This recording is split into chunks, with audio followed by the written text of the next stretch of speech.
Allô Europe 1. Oui, bonjour. 10h midi. Il y a une question que j'aimerais poser. Allô Europe 1. Allô Elena? Elena Morna. Allô Europe 1, la suite pour vous aider à retrouver votre plus beau sourire. Alors comment sourire à pleines dents? Comment remplacer celles qui sont cassées ou manquantes? Au-delà de l'aspect esthétique, une dent manquante non remplacée, c'est un risque pour la santé. Quel risque? Eh bien je pose la question au docteur Gérald Kirzac, votre médecin sur Europe 1. Bonjour docteur Bonjour Kirzac. Elena, bonjour à tous. Et puis surtout à mon confrère dentiste, puisque les spécialistes des dents, bien sûr, les spécialistes des dents, ce sont bien sûr les chirurgiens dentistes. Mais alors pourquoi c'est important, au-delà de l'esthétique, de remplacer ses dents? De remplacer les dents et de prendre soin, j'irais même très en amont, de prendre soin de ses dents.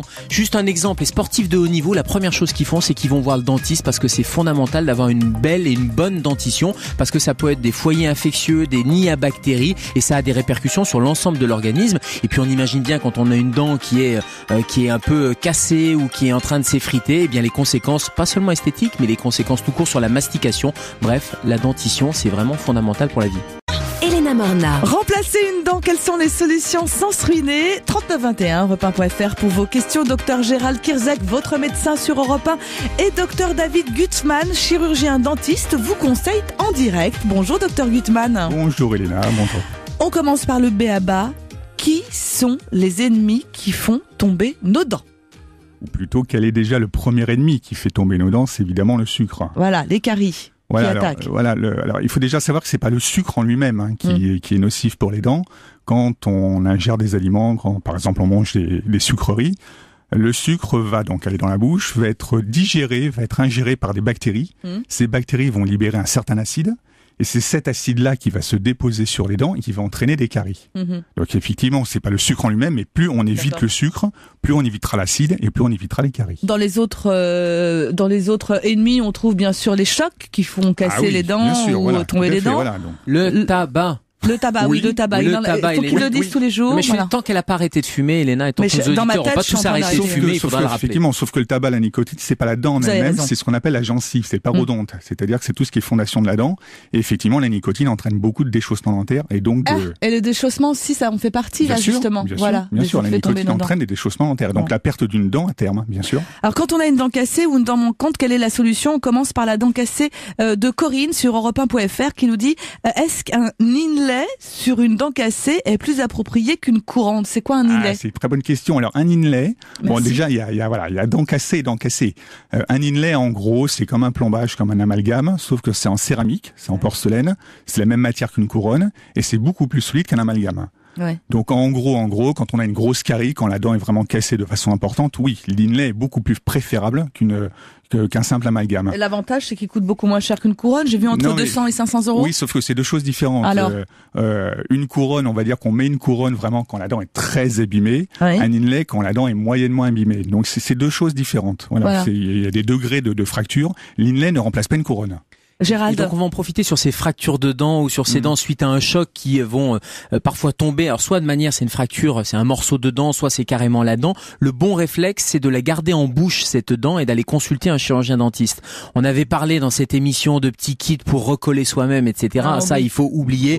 On garde en bouche, on met dans du sérum physiologique et on va consulter son chirurgien dentiste parce que il y a des possibilités de récupération et là de recoller cette dent de manière professionnelle. Bon, Nicole a une question à vous poser au 3921. Nicole de Limoges. Bonjour Nicole.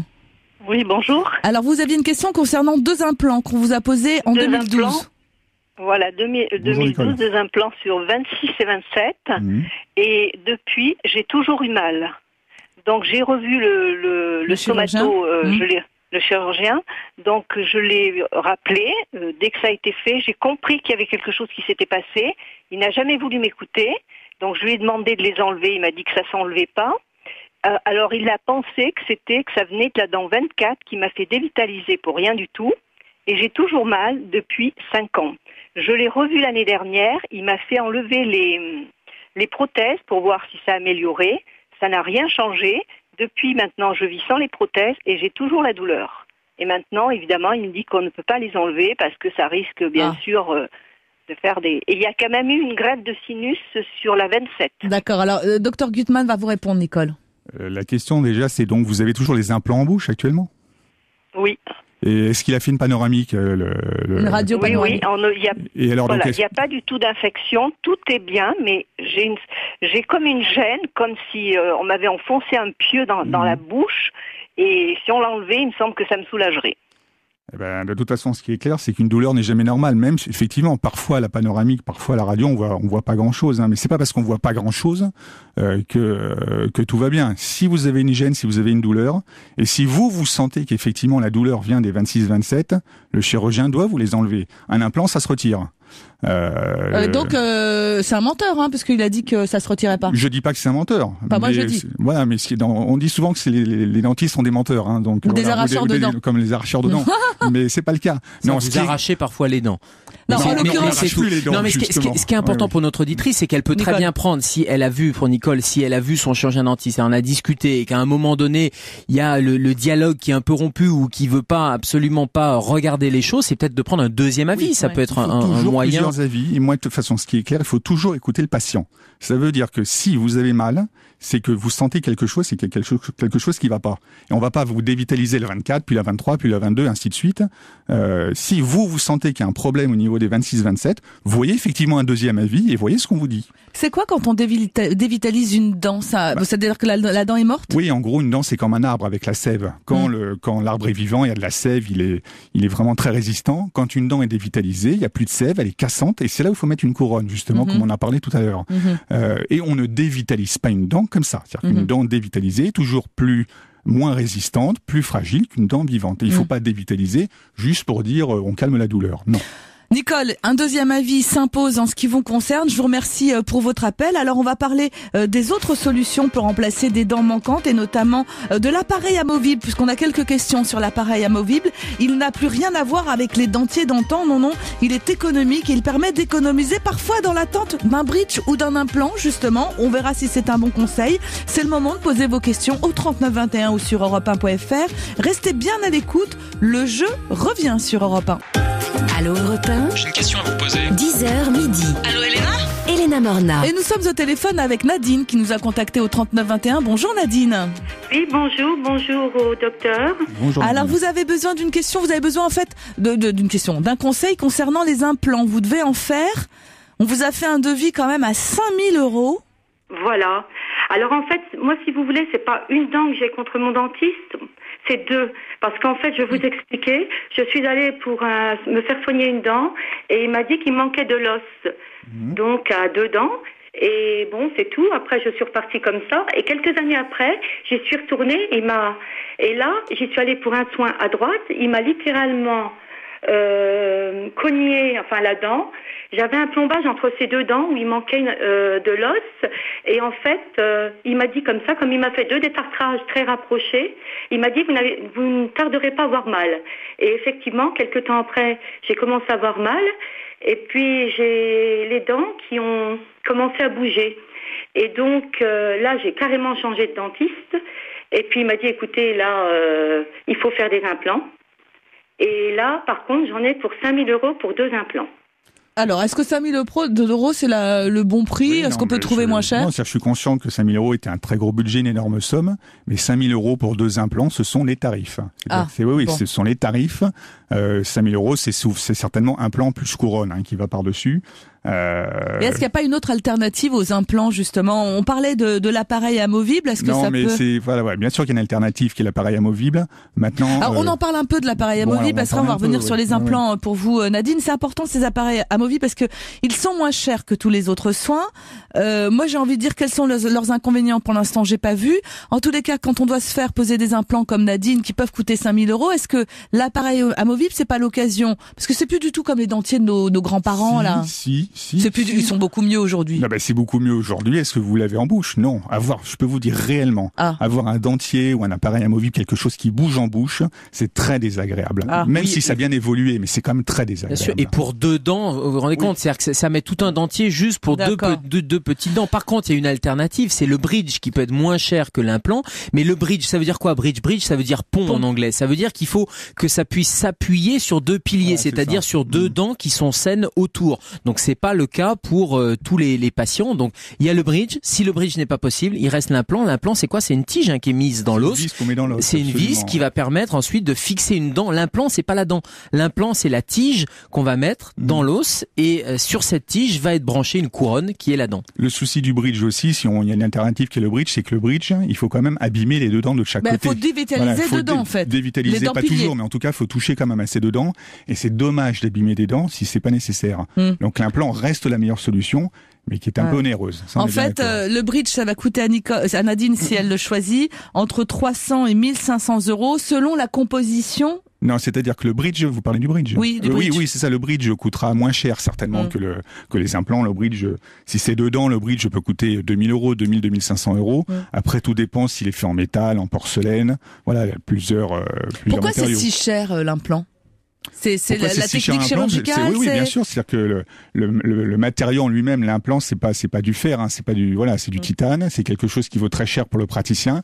Et effectivement, malheureusement, ça revient cher pour le patient. Malheureusement aussi, surtout, c'est très très peu remboursé. C'est-à-dire que la sécurité sociale rembourse très peu sur un implant, et je crois pas grand-chose, rien du tout sur une couronne sur un implant. Le problème, il est là. Pour revenir à l'appareil amovible que visiblement vous n'aimez pas, oui, ça doit être désirable. Pour deux dents, non, peut-être pas pour Nadine, mais pour ceux qui en ont plusieurs à remplacer. Moi, j'ai une question. D'abord, les inconvénients, s'il y en a, c'est par exemple, il faut quand même brosser l'appareil 3 fois par jour.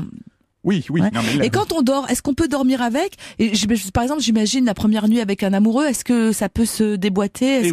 Oui. Bien sûr. Avoir quelque chose qui bouge en bouche, c'est pas super agréable. Donc bien sûr que ça résout des problèmes, mais moi j'aurais tendance à dire que l'appareil c'est bien au niveau provisoire. Justement, quand le dentiste. Ça permet d'économiser pour Nadine.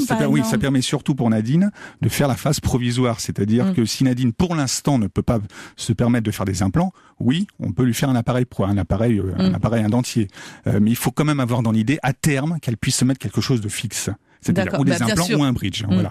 Est-ce qu'on peut dire appareil amovible au lieu de dentier? Parce que moi, dentier, ça me fait du mal. Disons appareil amovible. D'accord. Je vous remercie, Nadine, pour votre question. Alors, certains d'entre vous sont sans doute tentés aussi par la pose de prothèses dentaires à l'étranger. Votre belle-sœur l'a fait, par exemple, et ça s'est très bien passé pour elle. Pourquoi pas vous? Quels sont les risques du tourisme dentaire? Les réponses d'Isabelle Quenin, vos questions au 3921 ou sur europe1.fr. Allô Europe 1. J'ai une question à vous poser. 10h midi. Allô Elena?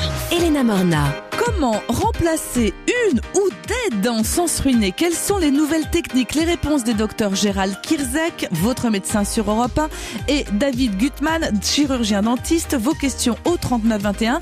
Isabelle Quenin nous rejoint pour parler des soins à bas coût à l'étranger. Allô Europe 1. Ça va vous aider. Alors Isabelle, c'est vrai que la tentation d'aller à l'étranger, je pense beaucoup les destinations comme la Roumanie, la République tchèque, voire aussi le Maroc, pour se soigner moins cher, les soins dentaires moins chers. Quels sont les bénéfices, quels sont les risques? Alors c'est très tentant et c'est vrai que c'est très bien fait. Il y a tout un côté commercial, marketing, publicité. On va vous aider à organiser votre séjour dentaire. On parle plus de tourisme dentaire, on dit que vous allez faire un séjour dentaire qui va harmonieusement cumuler le côté dentiste, soin qui fait mal parfois, et puis le côté touristique, le Danube, tout ça, vous allez vous balader. Bref, c'est assez extraordinaire et on est prêt à tout pour vous inciter à aller vous faire soigner à l'étranger, par exemple. Vous avez une navette qui va vous attendre à l'aéroport, par exemple. On est prêt à partir du moment. Tout commence par une consultation. Donc la consultation tourne autour d'à peu près 40 €, de 35 à 50 €.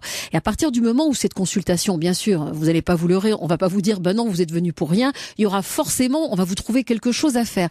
À partir du moment où ces frais dépassent un certain prix, on vous rembourse même votre billet d'avion dans la limite de 150 €.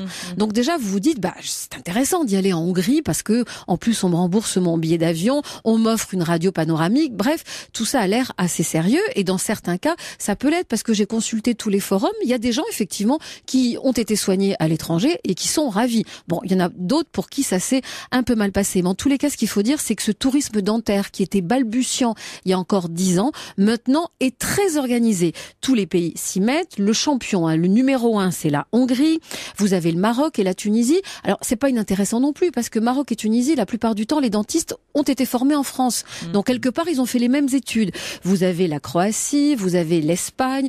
Donc, vous avez je vais permettre de vous couper. C'est Evelyne sur le hashtag AlloE1 qui nous dit, il y a 4 ans, nous sommes allés donc avec mon mari à Budapest faire des implants, couronne, bridge, appareil, et nous sommes satisfaits. Ça peut être une idée de cadeau pour un anniversaire de mariage, s'ils sont partis en couple, par exemple. En tous les cas, ce qu'il faut savoir, c'est suivant le pays, vous allez avoir des économies différentes. Par exemple, ce que l'on disait, Hongrie, c'est Croatie, ce sont eux qui vous permettent de réaliser le plus d'économies. C'est-à-dire que par exemple, on est dans le moitié prix, on est de moins 40 à moins 70%.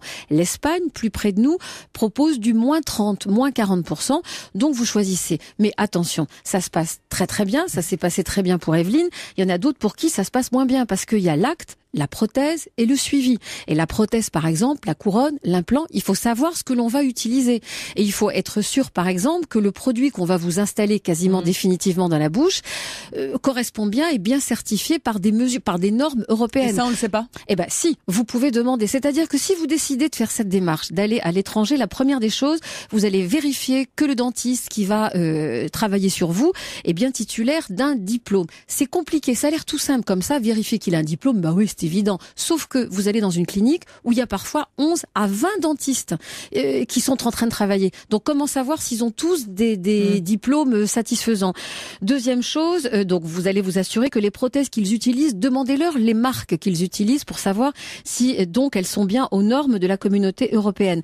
Demandez également à votre sécu ou à la mutuelle, à la sécu, là, laissez tomber, mais demandez à votre mutuelle s'il y a une prise en charge ou pas. Et ça dépend des mutuelles. Il y a des mutuelles qui ont bien compris qu'il fallait s'engouffrer dans la brèche. Aussi, effectivement. Il faut savoir aussi quid du suivi. C'est-à-dire qu'une fois que vous rentrez en France et que ça se passe mal, s'il faut que vous repartiez là-bas, c'est pas évident. Demandez donc, choisissez un organisme qui a des dentistes référents en France. Et puis, en cas d'implant, ce qui est quand même là où il y a la plus forte économie potentielle, vérifiez bien la marque utilisée. Savoir si c'est la même marque. Par exemple, il y a des marques en France, il y a Nobel, Biocar, il y a Brandmark. Bon, ça, ce sont des marques connues, parce que sans ça, vous allez avoir des dentistes qui vont refuser d'intervenir sur des implants qui ne sont pas de bons implants, qui ne sont pas les implants sur lesquels ils travaillent. C'est un peu comme une marque, une montre. Vous avez une montre de marque, vous allez la faire réparer. À partir du moment où c'est pas un réparateur agréé, après plus personne vous voudra toucher. Donc là, effectivement, pour votre implant, vérifiez que c'est la bonne marque qui fera qu'en cas de problème, un dentiste français pourra intervenir dessus, pourra la régler. Alors on va voir effectivement comment ça se passe quand il y a un problème après. Merci beaucoup Isabelle Quenin. Allô Europe 1. 39 21. Et le problème après, c'est Marie-Chantal qui l'a eu, Marie-Chantal d'Arras. Bonjour Marie-Chantal. Bonjour. Alors vous avez fait poser un bridge en décembre dernier et là, la céramique s'est déjà cassée? Oui, parce que mon dentiste est parti en vacances exceptionnelles pour jusqu'au début avril. Et il m'avait mis un ciment léger, je ne sais pas pourquoi, et mon appareil ressortait. Donc mon appareil ne tenait pas exactement, et j'ai été voir son collègue qui m'a remis un ciment et ça a claqué dans la bouche. Donc je sens en plus l'implant. Je voulais savoir ce que j'avais comme recours quand il reviendra, au point de vue. Est-ce qu'on le refait? En plus de ça, ça me fait zozoter ce que je n'avais jamais avant. Oui. Donc, voilà, je voulais savoir si c'est le dentiste qui est responsable du travail.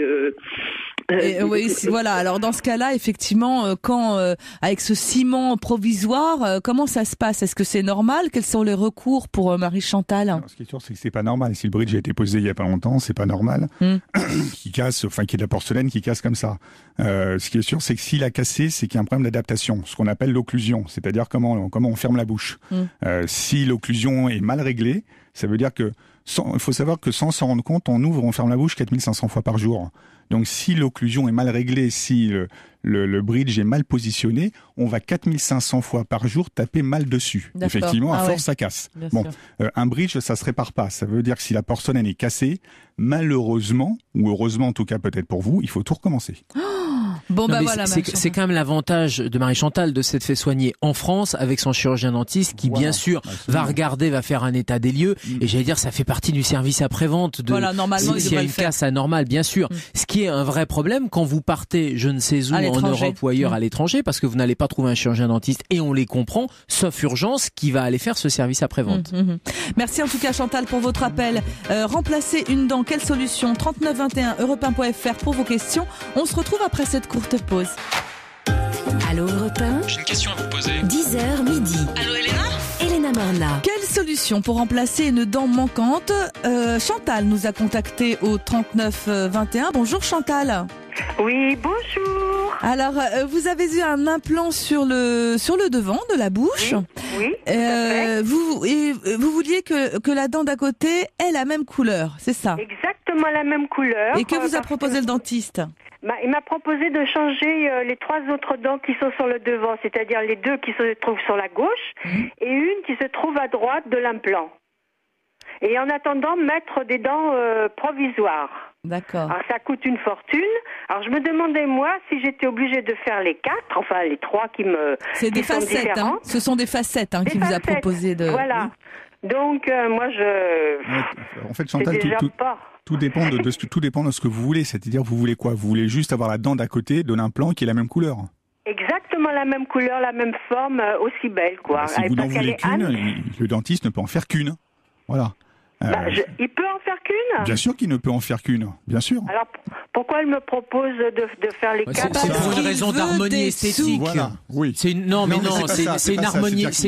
esthétique. Donc il faut en discuter avec lui. Mais les facettes, il faut bien imaginer, Chantal, que c'est des petites facettes qui se collent dent par dent. Donc il n'y a pas un pack de 4 qui serait absolument indissociable. Si vous voulez les 2 dents qui soient symétriques, eh bien à ce moment-là, il faut simplement faire une facette adaptée qui soit symétrique de votre implant. Alors en fait, il faut savoir au niveau des facettes, il y a 2 types de facettes. Il y a les facettes traditionnelles où il fallait un petit peu gratter les dents, limer les dents pour poser la facette. Maintenant, il faut savoir qu'il y a les facettes de nouvelle génération, les facettes pelliculaires qui sont juste collées sur les dents sans abîmer les dents, sans toucher les dents. Et c'est peut-être là justement où votre dentiste vous proposera 2 choses. Si c'est juste une seule facette que vous souhaitez, il faudra faire une facette traditionnelle, certainement. Si par contre vous voulez refaire un peu votre sourire, peut-être c'est ce que vous a proposé votre dentiste. Là, effectivement, 3, 4, 5 facettes s'imposent. Mais tout dépend de ce que vous souhaitez. Mais moi, je préfère, pour avoir cette dent qui se trouve juste à côté de cet implant qui est bien plus jolie, bien sûr, parce que vu mon âge, les dents sont elle est un peu plus jaune, la mienne est plus jaune que celle que l'on m'a posée. Et c'est moi qui l'avais demandé au départ quand même. Oui, donc c'est bien pour un souci esthétique. Donc là, c'est à vous de voir si effectivement vous faites une dent ou si vous jouez l'harmonie esthétique sur l'ensemble de ces dents qu'on appelle les dents du sourire. Je vous remercie Chantal, je voulais qu'on prenne le temps de parler avec Corinne qui nous a également contacté au 3921. Bonjour Corinne. Bonjour. Alors vous, c'est votre fille qui a une dent qui est devenue grise suite à un impact. Ça arrive souvent, parfois des années plus tard. Exactement. Oui. Et son dentiste l'a blanchie à l'époque. Aujourd'hui, elle souhaite un implant, votre fille. Alors voilà, donc elle était adolescente et c'est dans une sorte de labyrinthe, une attraction, bref, elle s'est cognée. Ouais. Et 1 an après, la dent est devenue grise, on va dire, pas noire. Ce qui est normal, c'est tout à fait normal. Voilà. Mon dentiste a injecté un produit dedans 2 fois. Elle l'a fait faire 2 fois. C'est ce qu'on appelle un blanchiment interne. Voilà. Et maintenant, bon, c'est pas ridicule parce que la dent n'est pas noire, mais enfin bon, c'est grisé quand même à la base. Et elle souhaiterait un implant, mais je ne sais pas si c'est la meilleure solution. Est-ce qu'une facette, ça pourrait pas plutôt qu'un implant? Oui, c'est-à-dire que la dent soit noire, c'est un phénomène tout à fait normal. C'est-à-dire que suite à un choc, la dent se dévitalise, se mortifie et devient un petit peu grise, un petit peu noire, mais pas immédiatement. C'est souvent au bout de plusieurs années. Donc qu'elle soit noire ou un peu grise, c'est normal. Mais c'est pas pour autant pathologique. C'est-à-dire que le dentiste doit prendre une radio. Si au niveau de la radio, de la panoramique, il voit que tout est normal, qu'il n'y a pas d'infection, pas d'abcès, il n'a aucun intérêt à retirer une dent pour mettre un implant. On ne va pas retirer une bonne dent pour mettre une fausse racine, un implant. Donc mon conseil, c'est si la dent est en bonne santé de mettre une couronne ou une facette absolument par-dessus, sans pour autant enlever la dent. Et d'arrêter d'enlever des dents en bonne santé, c'est ce qui vous met en colère. Oui, c'est un traitement esthétique superficiel. L'implant, encore une fois, c'est la racine. Un implant tout seul, il n'y a pas de dent. Faut mettre quelque chose dessus, c'est-à-dire la couronne. Donc là, autant finalement utiliser la racine naturelle. Je vous remercie Corinne pour votre appel. Merci Dr Gutmann. Vous avez pris l'émission en cours. Bien, vous retrouvez les infos essentielles sur la page Facebook d'Aller Europe 1. Sinon, il y a le replay sur europe1.fr. À bientôt Dr Gutmann. Merci beaucoup. Merci pour votre sourire. Tout de suite, c'est le répondeur santé du Dr Gérald Kierzek. Allô Europe 1. J'ai une question à vous poser. 10h midi. Allô Elena. Elena Morna. Vous avez besoin d'un conseil santé? Eh bien, posez vos questions au 3921 sur les répondeurs du Dr Gérald Kierzek. Il vous répond en direct. Allô docteur. Bonjour. Bonjour Gérald. Bonjour docteur. Bonjour docteur, je m'appelle Alexandre. J'appelle pour ma femme qui a 30 ans et qui depuis des années a des problèmes de thyroïde. Tous les mois, elle fait une prise de sang pour contrôler l'évolution. Notre médecin essaye de nous réguler le dosage en fait. Mais bon, on a l'impression qu'il est un petit peu perdu parce que là maintenant on arrive à avoir des dosages qu'on a déjà eus auparavant. Donc si vous aviez une solution à nous donner parce que là on sait plus quoi faire. Merci, au revoir. Alors Alexandre, je comprends votre inquiétude. Alors c'est vrai que le traitement par lévothyrox ou des hormones thyroïdiennes quand on a une hypothyroïdie, faut parfois un peu tâtonner parce que c'est très sensible comme dosage et donc du coup la TSH, puisque c'est ça la prise de sang qui est faite régulièrement, elle peut varier. Alors pour que ça soit le plus constant possible, il y a quelques règles. D'abord, il faut prendre son médicament tous les jours à la même heure, si possible dès le réveil, à jeun, une demi-heure avant le petit déjeuner, de façon à ce qu'il n'y ait pas d'interaction avec les aliments et que ça modifie pas l'absorption au niveau du tube digestif et donc l'efficacité. Et puis il faut prendre toujours le même médicament. C'est un médicament où il y a des génériques, mais d'un générique à un autre, il peut y avoir une différence. Donc il faut vraiment prendre toujours la même marque. Et puis il faut éviter certains aliments, et je pense en particulier au pamplemousse, qui peut faire varier là aussi le dosage. Mais la régularité c'est important, de même qu'il faut faire doser toujours dans le même laboratoire parce qu'ils ont à peu près les mêmes normes. Une autre question, toujours au 3921. Bonjour docteur, je suis Philippe d'Angers dans le Maine-et-Loire. Je suis atteint de diverticulose au niveau du côlon sigmoïde. J'aimerais savoir quelles précautions je dois prendre sur le plan alimentaire notamment. Merci docteur. Alors Philippe, les diverticules, d'abord, qu'est-ce que c'est ? J'allais dire, c'est un peu l'inverse des polypes. Souvent, on parle des polypes qui sont des petites excroissances dans le tube digestif, dans le côlon, et on les voit à la coloscopie. Le diverticule, c'est l'inverse. C'est une petite hernie, c'est un petit sac qui va à l'extérieur et qui peut s'infecter, qui peut devenir inflammatoire, et c'est ce qu'on appelle une diverticulite. Mais quand on n'a pas cette inflammation, c'est une diverticulose. Et il y a un certain nombre de consignes alimentaires pour éviter que ça ne s'infecte. Par exemple, augmenter les fibres alimentaires. Donc, on va plutôt privilégier les fruits, les légumes, les légumineuses, comme les lentilles, par exemple. Il faut boire, s'hydrater correctement, manger moins de viande rouge, et puis il y a les probiotiques qui peuvent être efficaces, et si en plus vous rajoutez un zeste d'activité physique, ça sera parfait et vous n'entendrez pas parler de votre diverticulose. Troisième question, toujours au 3921. Bonjour docteur, je m'appelle Sylviane, j'appelle du Val d'Oise, ayant été opérée des varices, des saphènes, ayant une insuffisance veineuse notoire, des varicosités permanentes, les jambes lourdes, ayant fait aussi une double phlébite, pourquoi les médicaments qui soulageaient les jambes ne sont plus pris en charge? Merci.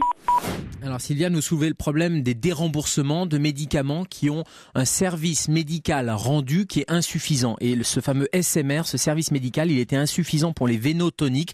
Toutes les études avaient montré qu'il y avait une efficacité, mais une faible efficacité. Alors le problème, c'est qu'ils ont été déremboursés. Et quand on dit insuffisant, ça ne veut pas dire un service médical nul. Et donc il y a des patients qui pouvaient en bénéficier et malheureusement qui doivent sortir de leur poche.